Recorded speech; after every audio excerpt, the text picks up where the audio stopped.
Hi guys, right, first things first, this camera's heavy, so I'm going to rush this. First of all, excuse the looks, I have no makeup on, I've just got out of the shower so my hair's still a bit wet, and I've got my big woolly jumper on because it's cold, so excuse that.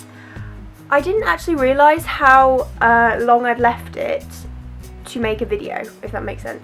I haven't made a video in about a month, and I didn't realise until I looked at my channel and I was like, oh my god, I haven't made a video in ages.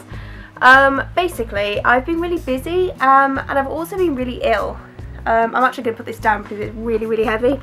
Let's sit like this, it's more informal, isn't it? So yeah, there we go. Excuse the hallway and all the, yeah, whatever. Basically, I have been very ill. I've had a cold for about 2 weeks. I've still got a really bad chest. I think it's some kind of chest infection. My mum thinks I've got Ebola. My dad thinks that I've picked up something from Ecuador.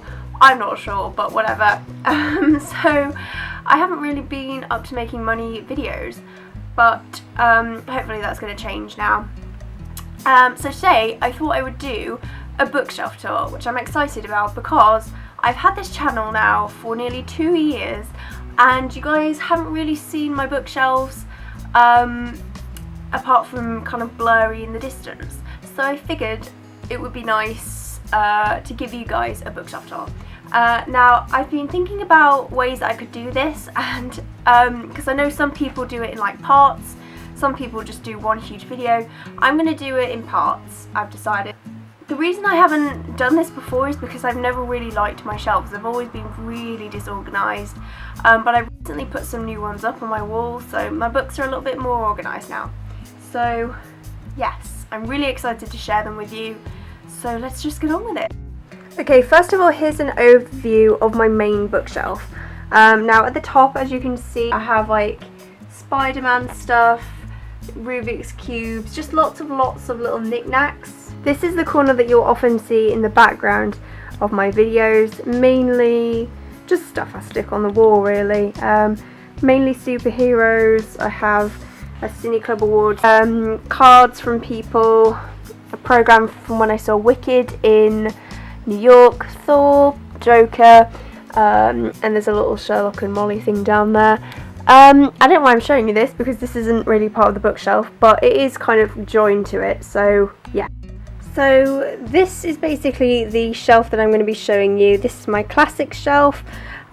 We have my kind of Oxford classics here, vintage here, and Penguin over there. So we're going to start over that way. Let's get on with it. I'm going to start by just saying I have this little 18 photo frame, which is really nice. The picture doesn't fit in entirely, but I really like it anyway. That's just me mounting my friend. We also have this picture of me and my mum. That's from when I was younger. Okay, starting with the books. I'm sorry that Scotty's kind of staring at you there, but we've got to love Simon Pegg, right? Starting at this end, we have North and South by Elizabeth Gaskell. These are all Penguin English Library editions, by the way. Next, we have The Tenant of Wildfeld Hall by Anne Bronte. I started reading this actually before I went to Ecuador, and then I went to Ecuador and kind of forgot what I read. So I'm going to have to re-pick this up. Next we have Frankenstein by Mary Shelley, which is one of my favourite books ever. Definitely want to check out, especially as it's a Halloween-y type read. Following the Halloween theme, we have Dracula by Bram Stoker, which I haven't read yet. I only got it a couple of weeks ago, but I'm really excited. Next we have The Mystery of Edwin Drood by Charles Dickens. I'm not a huge Dickens fan, so I'm not sure how I'm going to get on with this. I've read a couple of his books and none of them have completely blown me away. The only one I did enjoy was actually his shortest, Christmas Carol. So whether or not I like this one, I'm not sure. Next we have this massive Middlemarch book by George Eliot. Next we have Villette by Charlotte Bronte, which I did actually begin reading, but I put down because I couldn't get into it, and I've heard a lot of people have that similar experience with it. Then we have The Invisible Man by H.G. Wells, which is one of my all-time favourite covers. I love it so much, and it's actually a really great book as well, especially for sci-fi fans. I also have The Time Machine by H.G. Wells, which is another great sci-fi novel, and they're both very short, so they're very easy to get through as well. We then have two books by Henry James, the first one being The Portrait of a Lady. I never really hear about this one on BookTube. It's not discussed an awful lot, And then next we have Daisy Miller and the Tale of the Screw by Henry James, which I had to read for my first year of uni, and it was really good. Again, a quite gothic novel, great for this time of year. Joseph Conrad's Heart of Darkness, which I'm not going to lie, it's a piece of crap. And The Valley of Fear by Arthur Conan Doyle, which absolutely is worth your time. It's such a good book. We're actually studying it for our crime class at uni, and I can't wait. So those are all the Penguin classics, so we're going to move on to the vintage, which in my opinion are the best. So the first book is The Handmaid's Tale by Margaret Atwood. Next we have Gaston Leroux's The Phantom of the Opera, and the book is really wonderful. Next we have William Shakespeare's sonnets. Not much to explain there. I really like reading his sonnets. I love his plays as well, but his sonnets are just beautifully written. Then we have Mrs. Dalloway by Virginia Woolf. Then we have Revolutionary Road by Richard Yates. Now this book is worth talking about. I loved this book. I really want to read more Yates as well, because I just think his writing was beautiful. Next we have Jane Eyre by Charlotte Bronte. Not going to spend too long on this. I love it. Next we have All Quiet on the Western Front by Enrique Maria Remarque. I've actually done a review for this book, and you can find it on my channel. Next we have Alice in Wonderland and Through the Looking Glass by Lewis Carroll. I really don't like this book. I'm not going to go into too much detail about it. Don't like it. It's my best friend's favourite book of all time, but I can't stand it. Do not like this book or the film. Anything to do with Alice in Wonderland, I just turn my back on. Apologies if the tripod's moved, by the way, I just knocked it by accident. Next we have Birdsong by Sebastian Faulks, which is another beautiful war book. The TV series is wonderful also, but yeah, definitely want to check out, and I really love the simplicity of this cover. Next we have Stoner by John Williams, and I haven't read this yet. I started reading it and I put it down and I haven't picked it up again. Yeah, I'm really looking forward to getting back into it because I was enjoying it, as I recall. Next we have The Sailor Who Fell from Grace of the Sea by Yukio Mishima. I haven't read this one yet. It's very high on my to-read list. Especially with reading a lot at uni, I tend to read very small books or graphic novels in my spare time, and this one's pretty short, so I really want to get through it.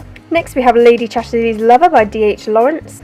And the final vintage classic is If on a Winter's Night a Traveller by Italo Calvino. I haven't read it yet, but it sounds like a book that breaks the fourth wall quite a lot, and I like that when books do that. And I think the point of this book is that it leads you through many different novels, and I think that's just really interesting. Okay, we've moved on from Scotty now to Benedict Cumberbatch in the corner, so I'm sorry for all these men staring at you, but that wasn't intentional. So now we kind of move on to my Oxford Classics edition. First we have The Diary of a Young Girl by Anne Frank. It's so well done. It's extremely emotional. Check it out if you haven't read it already. So Thomas Mallory's Le Morte d'Arthur, fantastic book. I read this for uni for my chivalry and romance class, and I absolutely thought it was wonderful, and it was such an easy read as well. I was expecting it to be a very difficult read. I don't know why. I thought just language might be different, but it was completely easy, and definitely check it out. Next we have Tess of the D'Urbervilles by Thomas Hardy. Really enjoyed this book. I read it in summer.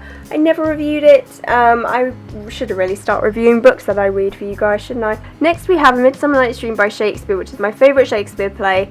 It's a comedy, got magical realism in it. It's just fantastic. I love it. Next we have The Great Gatsby by F. Scott Fitzgerald, another one of my favourite books. We then have a couple of Greek myths. We have The Odyssey by Homer, we have Daphnis and Chloe, and we have Jason and the Golden Fleece. I really enjoy these books. There's something that I really want to get into more. If anybody is an expert on Greek mythology and knows what I should be reading next, then please let me know. Next we have this gorgeous edition of the Elder Edda, which is actually myths, gods and heroes from the Viking world. It's all Norse mythology, and I'm actually doing this at uni in semester 2, so it'll be after January. I'm really excited for it. As it says on the back, these are the epic stories that inspired J.R. Tolkien's Lord of the Rings, and it's a world of quests, treachery, magic, evil, fellowship. Next we have Breakfast at Tiffany's by Truman Capote, which I haven't read yet.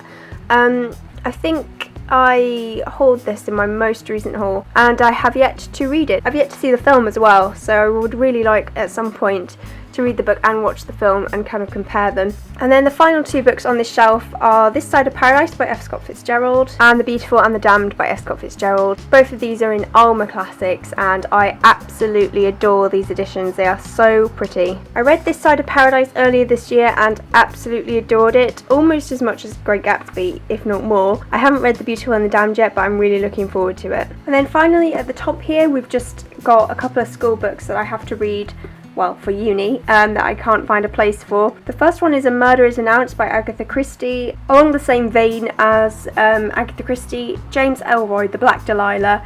Please excuse the blue secondhand strip across the bottom. I got this from my university Waterstones and they were selling it cheap. And it's a sticker but it won't come off. I've heard this one is a lot more hard-boiled, as my teacher would say, and gritty and realistic, so I'm looking forward to it. And then the final book on this shelf is one I have to read for my contemporary class, which is What a Carver by Jonathan Coe. And I don't know anything about this book other than it's set in the 1980s. I really like films set in that time. In film studies we actually did a topic on Thatcher and films made in Thatcher's era, so it'll be interesting reading a book written in Thatcher's era. So that was my classic shelf. I hope you guys enjoyed it. I hopefully will be doing more of these if you would like that. I've got the top one up there to do, I have this one down here, a couple of shelves at the bottom, and then a whole other bookshelf near my window, so quite a few parts of this. If you like this video, please give it a thumbs up. If you'd like to see more bookshelf tours of my other shelves, then please let me know in the comments down below, and see you in my next video. Bye!